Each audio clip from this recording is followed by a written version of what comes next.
I've got a stat for you guys. You do? Since week 8, last 4 weeks, last month, National Football League. Best point differential in the NFL belongs to... The Cowboys. No. Oh, probably the Lions. Correct. Yeah, because Second best point differential belongs to the Philadelphia Eagles. Plus 61. Lions are plus 97. You know what's third on the point differential list? You don't. I'll tell you. It is your Los Angeles Chargers. I would not have got that. Plus 52 over their 4-game win streak, including last night. And, man, looked like that point differential would go way up when they were up 27-6 as Justin Herbert came out firing. He looked like the guy that was the guy here in L.A. before everything hit. And then the Chargers got rid of Keenan Allen and Mike Williams. Everyone's wondering where the points coming from. When's Jim's offense going to start clicking? What's going on? And then there's Quentin Johnston. There's Ladidi Mikonke. Ladidi Mikonke. I got him. big game. 6 catches, $123. That's my guy. Dobbins gets in the end zone. And then the roof started to cave in. And the Chargers started seeming like they were charging. But those days are over. Charging days are over. Because, yes, Burrow was finding T. Higgins and Jamar Chase and Chase Brown, all the chases were doing what they were doing. And the charging seems to have rested with the Bengals now, who are Bengling. And their kicker's the one that missed 2 field goals. And even if Evan McPherson had made those field goals, the Chargers still came up with the touchdown. What won it? 3 plays, 84 yards, right down the field. J.K. Dobbins jumps in the end zone for a second time. And that was all she wrote for a dynamite flex football game on Sunday Night Football. 27-6 to 27 all. And just when you thought the Chargers were doing Chargers things, they sent Joe Burrow and the Bengals to a 4-7 record. Jim Harbaugh had this to say afterwards. Great win! Great team win. It was awesome. It was like two heavyweights, going at it. I mean, they're a great football team, and like I said, our guys just kept playing, and I just been having this feeling really since the beginning. Back in April, May, June, that we got the right guys at the right time, and that's all a coach can ask for, and just keep building. Keep building. 7-3. 7-3. They're making the playoffs. Yes? Yes? Yes. Chargers making the playoffs. Yes. Don't you think? I do. Come on, man.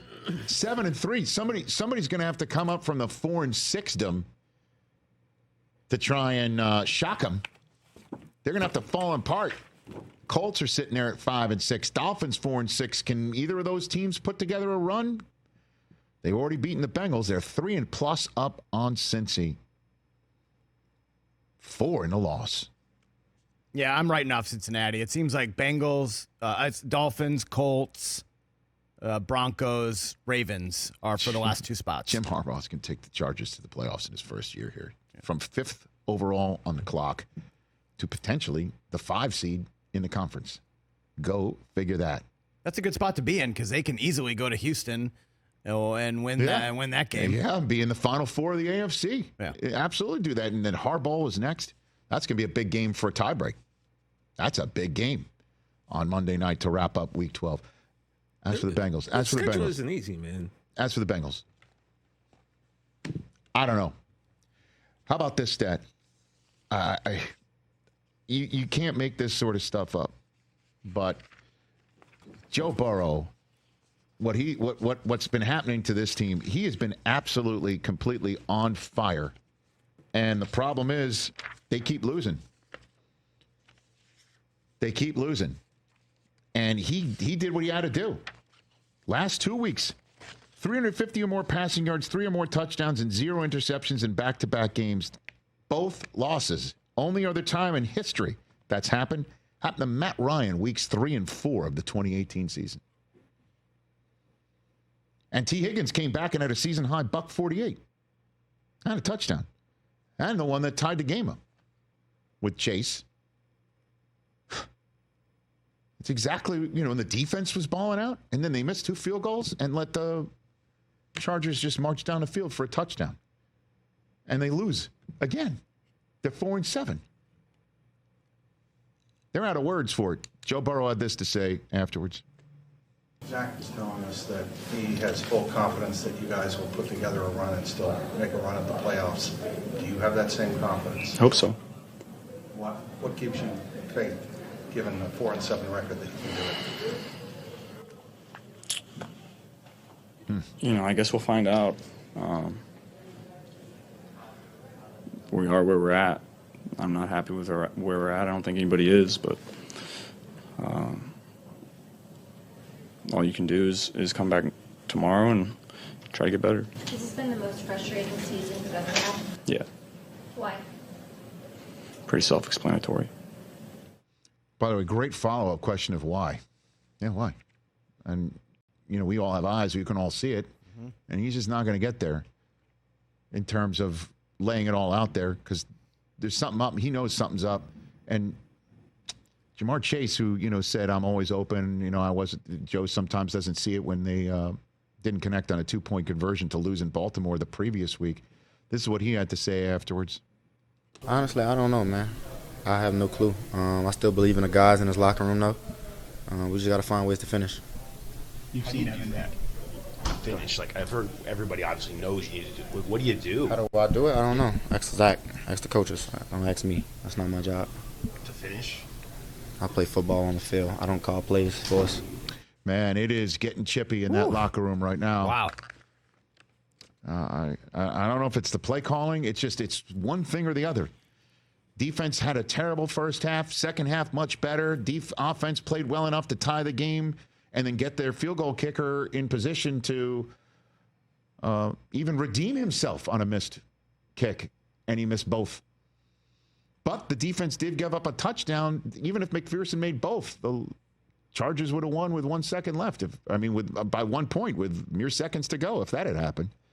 But it's tough to think the Bengals are going to win 6 in a row to wrap up the season and make the playoffs. That's for sure. But Zach Taylor's also the guy that drew up the plays and called the plays for a 264-yard game for Chase against the Ravens. So it's the play calling? Is that what it is? We don't know if Burrow's checking to some stuff during the game. I don't know. What he's checked to, maybe that's worked better. I don't know. Also, again, I'm no all due respect to Zach Moss. I was very high on Chase Brown, as you know. I'm like, we should draft him in all our leagues and everything like that for fantasy. I don't know why we were splitting time there. He's really good. Yeah. I don't know. Is it the offense's problem? Is that what it is? It just is one of those years there, too, just like San Francisco. Sliding away for a lot of these seasons. Catch the Rich Eisen Show every single day on the Roku Channel, 12 to 3 Eastern, for free.